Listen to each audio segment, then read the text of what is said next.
Low, mic. Hello, narinig kaya to? Chen, narinig kaya to?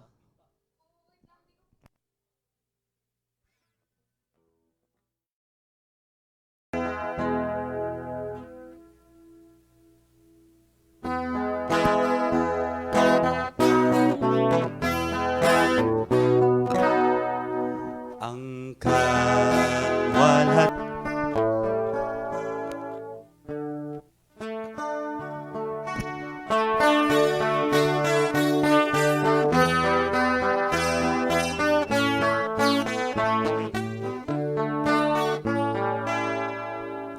kung mabigat ang pinapasan, si Jesus ang iwan. Ni Jesus nating kaibigan,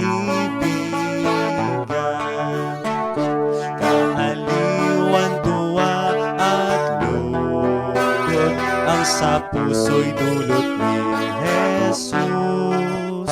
Panganib may bumuhos, ako ay walang takot.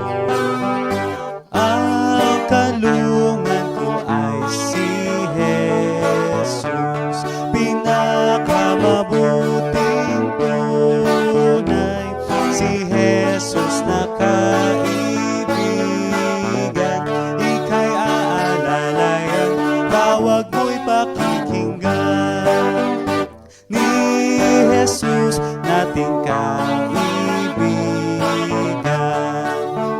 sa bilim man at kapanglawan, sa dagat man ang kahirapan, tayo'y itatangkakal, hindi pababayaan. Ni Jesus nating kaibigan, pinakamabuting tunay. Si Jesus na kaibigan, ika'y aalalayan, tawag mo'y pakikinggan. Ni Jesus nating kaibigan, at sa langit na walang hanggan, kung tayo ay magkapipisan, ating papupurihan ang dakilang pangalan. Ni Jesus nating kaibigan, pinakamabuting tunay. Si Jesus na kaibigan, ika'y aalalayan, tawag mo'y pakikinggan. Ni Jesus nating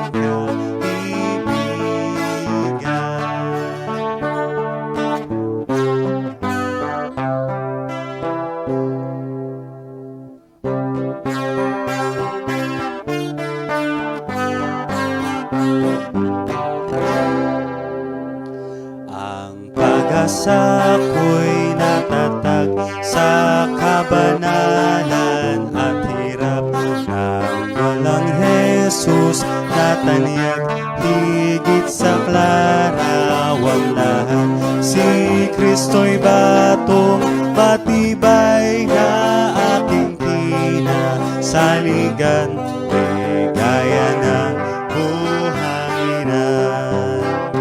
Maging alon mang masasal, ng bagyo'y di maibuwal. Ang pag-asa sa biyayang aking pinanghahawakan. Si Kristo'y batong matibay na aking kinasaligan, gaya ng buhanginan. Sa pangakong sinalita at sa dugong masagana, kay Kristo na mapagpala, lubos ang aking tiwala. Si Kristo'y batong matibay na aking kinasaligan, gaya ng buhanginan. Siya kung dito'y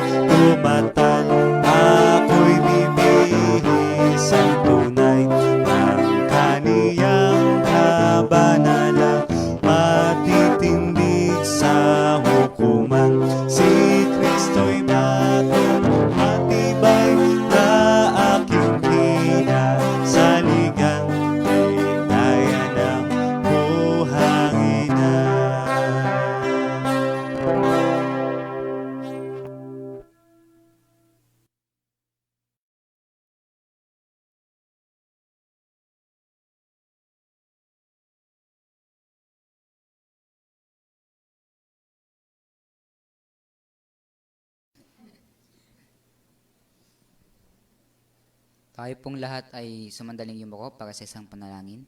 Panginoon, maraming pong salamat sa patuloy niyo pong paggabay sa amin pong pang-araw-araw na buhay dito sa libutan ito. Ngayon po, Panginoon, kami po humihingi ng kapatawaran sa aming mga nagawang kasalanan. Ito may lihim salita o hayag upang kami maging kalugod-lugod sa inyong harapan. Amin pong pag-aaralan ang inyong mga salita sa pangalawang araw ng krusada na ito na amin pong gaganapin. Nawa sa pamamagitan po nito, Panginoon, marami po kaming mga kaluluwa na may ibigay sa inyo.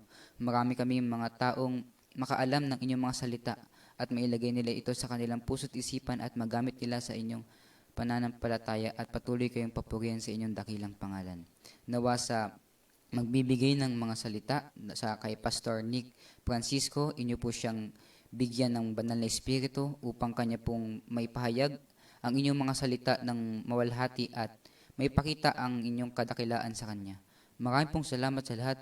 Kayo na po ang bala sa amin at sa aming mga mahal sa buhay. Patawarin kami sa aming pagkukulang pag-asala. Ito lang sa matiling dalangin sa matamis sa pangalan ng aming tagapagligtas na si Jesus. Amen.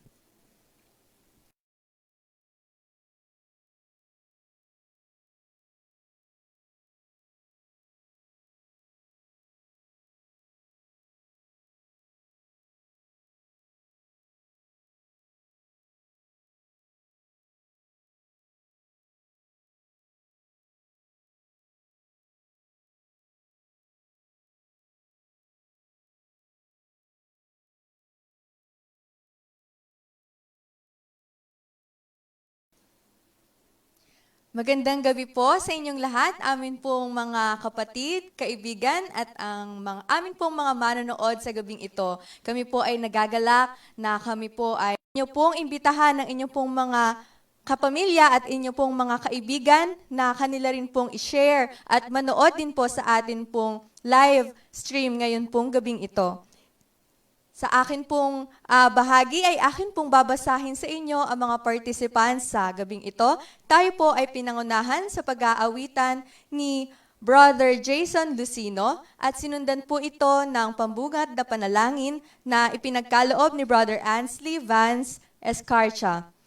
At sa gabing pong ito ay atin pong muling makakasama ang atin pong guest speaker na si Pastor Nick Francisco. At bago po natin siya marinig sa kanya pong mensahe na ibabahagi, ay tayo po ay makakarinig ng isa pong mensahe sa awit na ipagkakaloob po sa atin ni Sister Jaya Anish Kadhalikatil.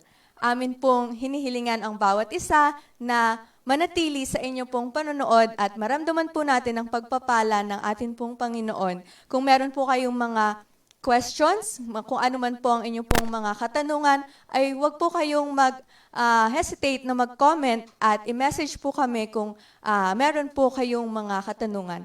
Amin pong muling wini-welcome ang bawat isa at tayo po ipagpalain ng atin pong Panginoong Jesus.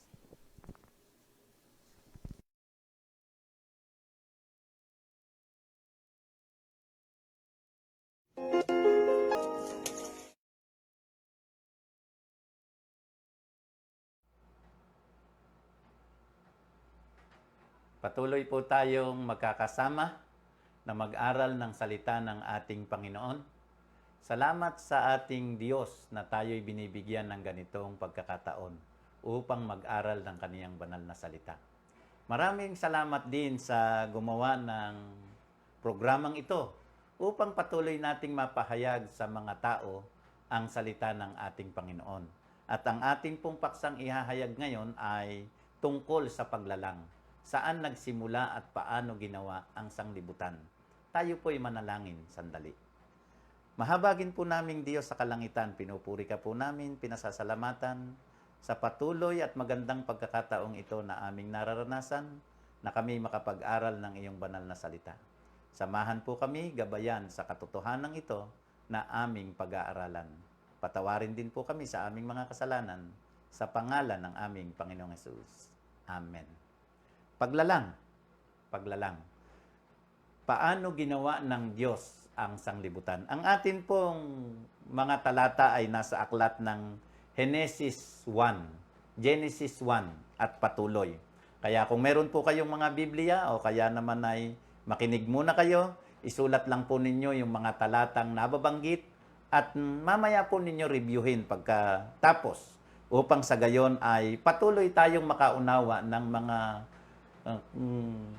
salita ng buhay na makukuha natin samantalang ating nire-review ang ating pinag-aralan. At ito ay, ang punto nito ay pag-asa kay Kristo. Henesis 1:1. Nang pasimula ay nilikha ng Diyos ang langit at ang lupa. Ganun po ang pagkasalita, nang pasimula. Kung ako sana ang magsasali nito, ang sasabihin ko, ang Diyos ang gumawa ng langit at ng lupa. Uunahin ko sana yung salitang Diyos. Pero, ganito po ang ibig sabihin, para makabalik tayo saan nanggaling ang sanglibutan. Kaya nga, salita dito ay nang pasimula. Saan nanggaling ang sanglibutan? Nang pasimula, nilikha ng Diyos. At ang lupa ay walang anyo at walang laman, sa talatang 2. At ang kalaliman ay sumasa ibabaw, at ang kadiliman ay sumasa ibabaw ng kalaliman. At ang Espiritu ng Diyos ay sumasa ibabaw ng tubig. Ang Diyos ay nandyan sa kalawakan at tinatanaw ang bahaging ito ng kalawakan na puro tubig. Ganyan ang ibig sabihin. Sa talatang 3 at 5, unang araw, ano ang ginawa ng Diyos? At sinabi ng Diyos, magkaroon ng liwanag, at nagkaroon ng liwanag. Ganun lang kadali. Sa oras na ang Diyos ay magsalita at sinabi niyang magkaroon ng liwanag, ay lumitaw ang liwanag. Sa talatang 5, at tinawag ng Diyos ang liwanag na araw, at tinawag niya ang kadiliman na gabi, at nagkahapon at nagkaumaga ang unang araw. Pangalawang araw, at sinabi ng Diyos magkaroon ng isang kalawakan sa gitna ng tubig, at mahiwalay ang tubig sa kapwa tubig. At tinawag ng Diyos ang kalawakan na langit, at nagkahapon at nagkaumaga ang ikalawang araw. Pansinin po ninyo na ang pangalan ng araw ay una, pangalawa, pangatlo, hanggang sa ikapito. Sa unang araw ay nilikha ng Diyos ang liwanag. Ibig sabihin, ang lugar na ito, ang kalawakang ito ay binabalot ng dilim. Kaya gumawa ang Diyos ng liwanag. Nagkaroon ng liwanag at ng dilim. Sa pangalawang araw naman, ay inihiwalay ng Diyos ang tubig sa kalupaan at naghapon at nagkaumaga ang ikalawang araw. Pinaghiwalay ng Diyos ang tubig sa kapwa tubig. Pangatlong araw, at ang lupa ay sinibulan ng damo, pananim na nagkakabinhi ayon sa kaniyang pagkapananim, at ng punong kahoy na namumungan na taglay ang kaniyang binhi, ayon sa kaniyang pagkakahoy, at nakita ng Diyos na mabuti. Sinasabi ng Diyos, mabuti ang kaniyang nakita na ang mga lupa ay sinibulan ng mga pananim na nagkakabinhi. At nagkahapon at nagkaumaga ang ikatlong araw. Unang araw, ginawa ng Diyos ang liwanag. Pangalawang araw, pinaghiwalay ng Diyos ang tubig at ang lupa. Pangatlong araw, tinaniman ng Diyos ang kalupaan. At ang pang-apat na araw, sinabi ng Diyos magkaroon ng mga tanglaw sa kalawakan ng langit upang mahiwalay ang araw sa gabi at maging pinakatanda at pinakabahagi ng panahon ng mga araw at ng mga taon. Ang pang-apat na araw ay nilikha ng Diyos ang mga tanglaw sa kalawakan. Kapag ang sanglibutan ay nakaikot sa kanyang sarili, isang araw, 24 oras. Kapag ang buwan ay nakaikot sa daigdig, ay isang buwan. At kapag ang daigdig ay nakaikot sa araw, isang taon. Yan ang mga pinagbasihan ng panahon. Pero ang ikapitong araw ay weekly cycle. Yan. Ang sabi dito, at nagkahapon at nagkaumaga ang ikaapat na araw. Panglima, at sinabi ng Diyos, bukalan ng sagana, Genesis 1, 20 and 23. Buong Genesis po ito, buong Genesis 1. At sinabi ng Diyos, bukalan ng sagana ang tubig ng mga gumagalaw na kinapal na may buhay, at magsilipad ang mga ibon sa itaas ng lupa, sa luwal na kalawakan ng himpapawid.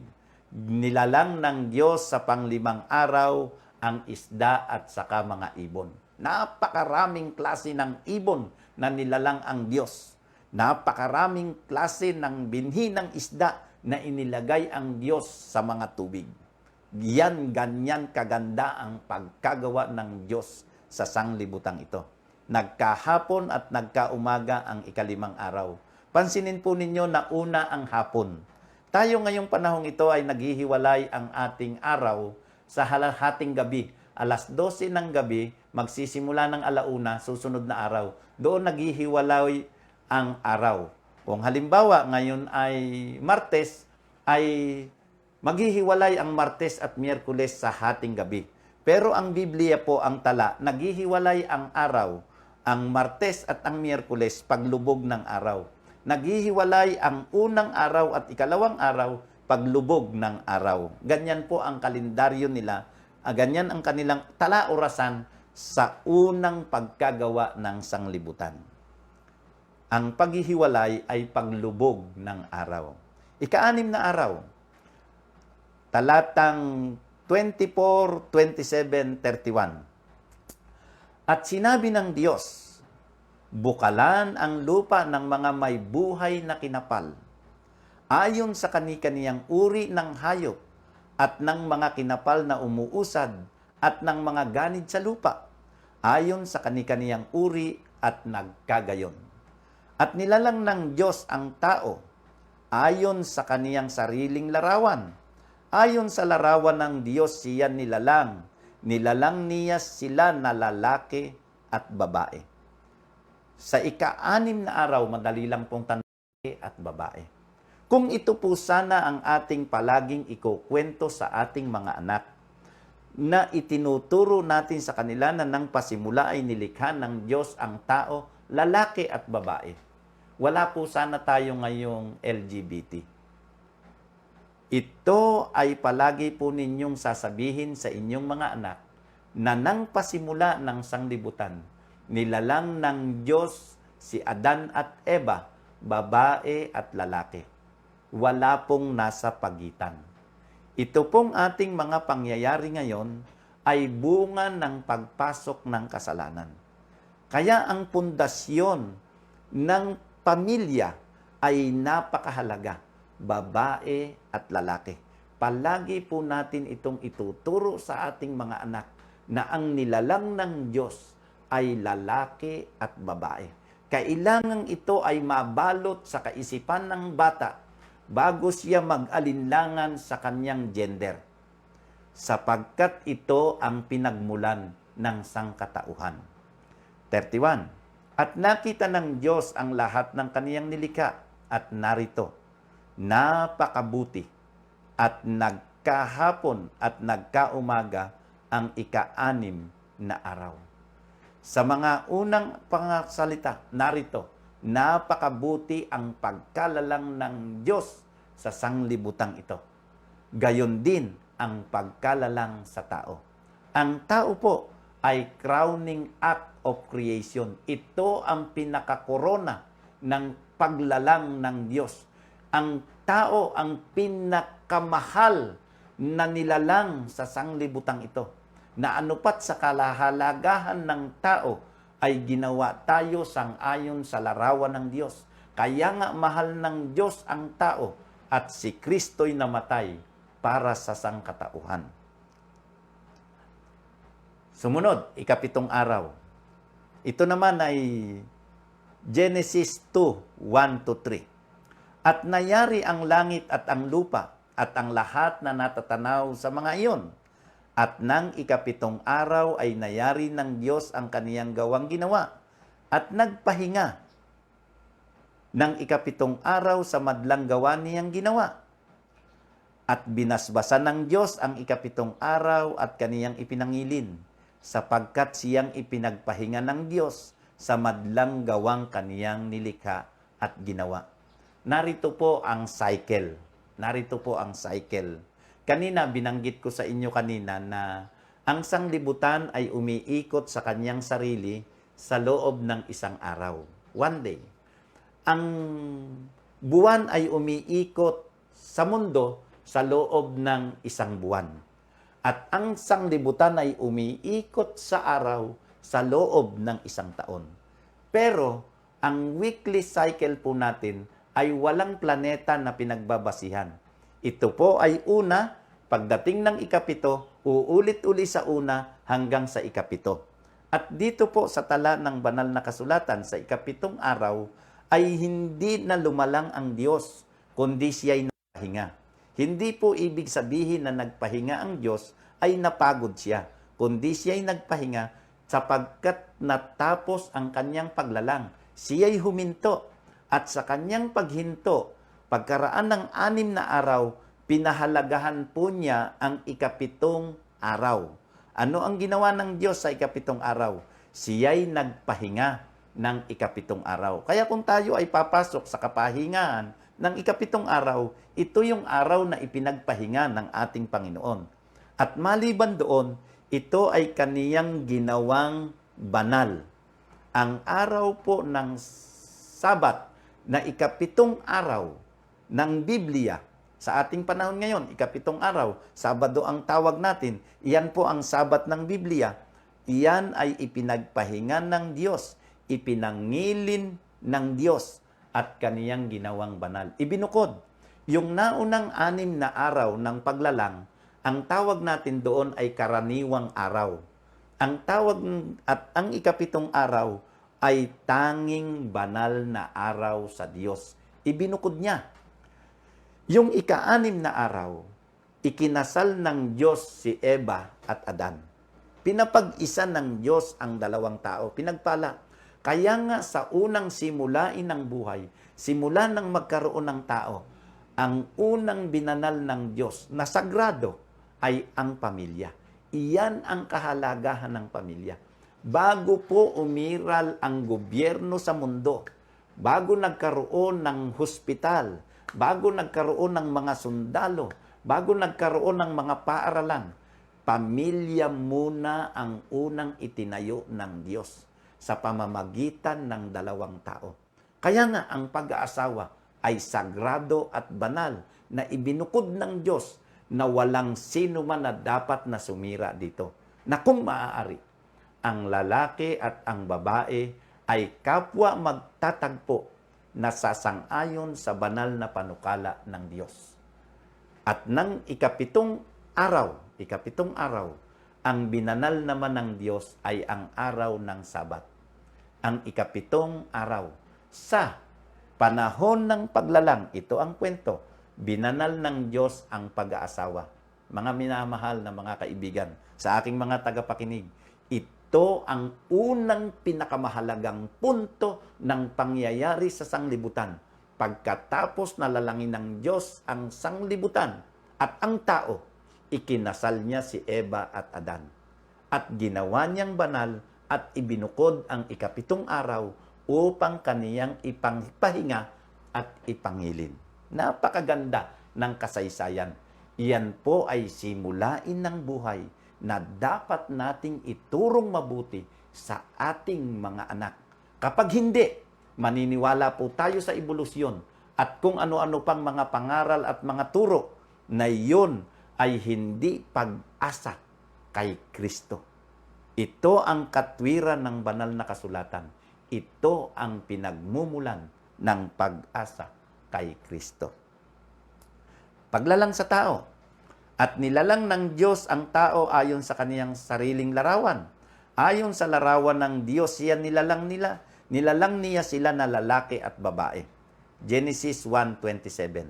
Sa 28, at sila'y binasbasan ng Diyos at sa kanila'y sinabi ng Diyos, kayo'y magpalaanakin at magpakarami at kalatan ninyo ang lupa at inyong supilin at magkaroon kayo ng kapangyarihan sa mga isda sa dagat at sa mga ibon sa himpapawid, at sa bawat hayop na gumagalaw sa ibabaw ng lupa. Ang gobyerno ay ipinamahala ng Diyos kay Eva at Adan. Pamamahalaan nilang una ang kanilang pamilya. sila'y magpapalaanakin, sila'y magpapakarami, at sila ay maghihiwa-hiwalay upang dumami sa ibabaw ng lupa. Nakarating na po tayo ngayon sa ganito na ito. Iyan po ay mga pagkakamali na kailangan nating maituwid. Bunga ng kasalanan. Paano naman nilalang si Eva? Nasulat din. Aklat ng Henesis 1:18 hanggang 23. At sinabi ng Diyos, hindi mabuti na ang lalaki ay mag-isa. Siya'y ilalalang ko ng isang katulong niya. Narito na naman po ang panibagong simulain ng buhay. Naunang nilalang ng Diyos ang lalaki at nilalang ang babae. Sapagkat ang lalaki ay malungkot na mag-isa. Kaya ganyan ang kaligayahan na ibinigay ng Diyos sa pag-aasawa. Samantalahin na po ninyo ang kaligayahang ibinigay ng Diyos sa ating mga pag-aasawa. Huwag po nating sirain ito. Huwag nating gawing malungkot. Huwag nating gawing hindi kaingga-inganyo ang pag-aasawa. Ang panukala ng Diyos sa pag-aasawa ay ang pagiging maligaya ng lalaki. Siyempre, gayon din ng asawang babae. At hinulugan ng Panginoong Diyos ng di kawasang himbing ang lalaki. At siya'y natulog at kinuha ang isa sa kaniyang mga tadyang at pinapaghilom ang laman sa dakong iyon. Narito ang hiwaga ng buhay ng simulain. Ang tao ay ipinapanganak ng babae. Lahat ng tao ngayon ay lumitaw sa pamamagitan ng babae. Hindi lilitaw ang sinuman nang hindi sa babae manggagaling. Pero gumawa ang Diyos ng isang ebidensya na hindi pwedeng baguhin kailanman ang kasaysayan na ang babae ay nanggaling kay Adan sa pamamagitan ng tadyang. Ito'y inyong unawain sa lahat ng mag-asawa na nakikinig sa akin, na nang pasimula ay kinuha ng Diyos ang tadyang mula kay Adan at ito'y kanyang ginawang babae. Kaya, ito ang aking masasabi sa lahat ng mga lalaki. Huwag po nating pababayaan o huwag nating lilimitahan o huwag nating pakukundanganan o pakundanganan natin, ingatan natin ang ating mga asawang babae sapagkat sila ay nagmula sa ating tadyang. Sila ay bahagi na ng ating pagkatao. Sa oras na sila ay ating maging asawa, bahagi na po sila ng ating pagkatao. Bahagi na sila ng ating buhay. Kaya huwag natin silang susumbatan. Huwag natin silang sasaktan. Sila'y ating iingatan at mamahalin sapagkat sila'y ating mga tadyang. Iyan po ang unang simulain ng buhay. Iyan ang unang simulain ng kasaysayan na idinidiin ng Diyos. Na ang lahat ng babae ay nanggaling sa tadyang ng lalaki. At lahat ng lalaki ay ipinapanganak ng babae. Kaya tayo naman ng mga lalaki ay magkaroon ng galang sa lahat ng mga babae sapagkat ang ating nanay ay babae at hindi tayo lilitaw sa sanglibutang ito kung hindi sa pamamagitan ng babae. Mga babae, ingatan natin na huwag nating sumbatan ang ating mga asawang lalaki. Ano man ang kanilang kahinaan, ano man ang kanilang mga pagkukulang, sapagkat ito ang simulain ng buhay na tayo ay nanggaling, na ang babae ay nanggaling sa tadyang ng lalaki. Ito'y ipinahintulot ng Diyos upang ang sino man ay huwag magmataas, upang ang sino man ay huwag magpalalo. Ang mga babae ay galing sa lalaki at ang lalaki naman ay ipinapanganak ng babae. Ganyan po ang ikot ng buhay. At sinabi ng lalaki, ito nga'y buto ng aking mga buto at laman ng aking laman. Siya'y tatawaging babae sapagkat sa lalaki siya kinuha. Ganito ang napakagandang kasaysayan at kwento ng pagkalalang sa tao. Ang sabi naman ng Hebreo 11:3, sa pananampalataya ay natatalastas natin na ang sanglibutan ay natatag sa pamamagitan ng salita ng Diyos. Anupat ang nakikita ay hindi ginawa sa mga bagay na nakikita. Tingnan po ninyo. kaganda ng pagkagawa sa sanglibutan. Nilalang ito sa pamamagitan ng salita ng Diyos. Narito naman, ang ebidensya ng paglalang. Ang kalangitan ay nagpapahayag ng kaluwalhatian ng Diyos at ipinakikilala ng kalawakan ang gawa ng kanyang kamay. Mga kapatid, ginawa ng Diyos ang sanglibutang ito na napakaganda. Na ano pat ang tawag dito sa kinalagyan ni Eva at Adan ay paraiso. Pero ang sanglibutang ito ngayon ay sinira na ng sangkatauhan. Ganito na ang sanglibutan natin ngayon. Subalit ang Diyos ay naglagay ng kalawakan ng kalangitan. Ang sabi ni Haring David, napakaganda, nagpapahayag ng kaluwalhatian ng Diyos. Ang kalangitan po na yan ay hindi kayang sirain ng tao upang manatiling ebidensya na ang Diyos ang lumalang ng langit at ng lupa. Ang Diyos ang lumalang ng langit at ng lupa. Ang unang mga talatang binasa ko sa inyo. Ang sanglibutang ito ay sinisirang pilit ng mga tao. Subalit, ang langit hindi kayang sirain ng tao. Ito ang pagkagawa sa tao. Sabi naman sa Ecclesiastes 7:29. Isulat po ninyo ang mga talatang aking nabanggit. Ecclesiastes 7:29. Narito, ito lamang ang aking nasumpungan. Ito ang sabi ni Haring Solomon, na ginawang matuwid ng Diyos ang tao. Ngunit nagsihanap sila ng maraming katha. Nilalang po ng Diyos ang tao. Sakdal, kagaya, kamukha, kangwangis ng Panginoong Diyos. Pero ang tao ay gumawa at nag-isip ng maraming katha. Kaya po itinuturo namin sa inyo ang kwento ng creation o ng paglalang upang maunawaan natin ang simulain ng buhay. Mga kapatid, pahalagahan po ninyo na ang Diyos ay gumawa ng lahat ng bagay na pinakamabuti. Pero ito ay nasira sa pamamagitan ng tao. Ang tao ay hindi hinanap ang kalooban ng Diyos, kundi ang hinanap ay ang sariling katha. Kaya kung makakakita po kayo ng mga pangyayaring sumisira sa pamilya, nilalang ng Diyos si Eva at Adan, dalawa mag-asawa. Ngayon, maraming mga elemento na sumisira sa mag-asawa. Maraming mga elemento na sumisira sa ating mga anak upang magupo ang kanilang buhay at kinabukasan. Iyan po ay sarili nating katha. Ngayong panahong ito ay maraming mga imbensyon. Pero, yang mga bagay na yan, kung hindi magpapabuti ng ating pagkatao, ng ating kaluluwa, iyan ay sisira ng ating kinabukasan. Panawagan, ang sabi po dito. At nakita ko ang ibang anghel. Aklat ng Apokalipsis 14, 6 at 7. Apokalipsis 14. At nakita ko ang ibang anghel na lumilipad sa langit na may mabuting balita na walang hanggan upang ibalita sa mga nananahan sa lupa at sa bawat bansa at angkan at wika at bayan. At sinabi niya ng malakas na tinig, matakot kayo sa Diyos at magbigay kaluwalhatian sa Kanya, sapagkat dumating ang panahon ng Kaniyang paghatol, at magsisamba kayo sa gumawa ng langit at ng lupa, at ng dagat, at ng mga bukal ng tubig. Sa ibinahagi ko po sa inyo na kwento ng paglalang, narito po ang panawagan. Sumamba po tayo sa Diyos na lumalang ng langit at ng lupa at ng mga bukal ng tubig.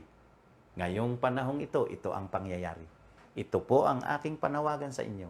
Sumamba tayo sa Diyos, sa iisang Diyos na gumawa ng langit at ng lupa.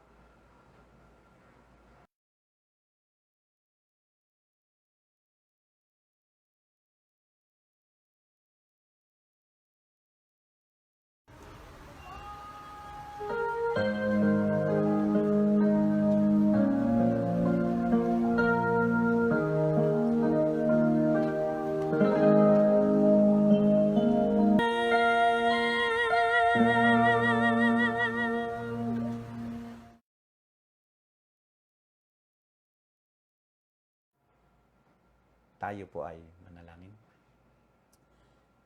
Pinupuri ka po namin, dinadakila walang hanggang Diyos. Kinikilala namin ngayon na ikaw ang gumawa ng sanglibutang ito, ng tao, at gayon din ng pag-aasawa. At itinakda mo rin na kami mangingilin tuwing ikapitong araw upang patuloy naming maalaala na ikaw ang Diyos na lumalang ng langit at ng lupa. Narito po kami na iyong mga anak na patuloy na nagsasaliksik at nag-aaral ng Biblia. Patuloy mo pong ipaunawa sa amin ang iyong mga dakilang simulain at panukala para sa amin, sa aming ikabubuti. At gayon din maunawaan namin ang iyong banal na kalooban upang aming lakaran, mabuhay kami at magmana ng buhay na walang hanggan. Narito ang mga pag-asa, buhat sa aming Panginoon, patuloy na mahayag sa aming buhay. Alang-alang pong lahat, sa pangalan ng aming Panginoong Hesus. Amen.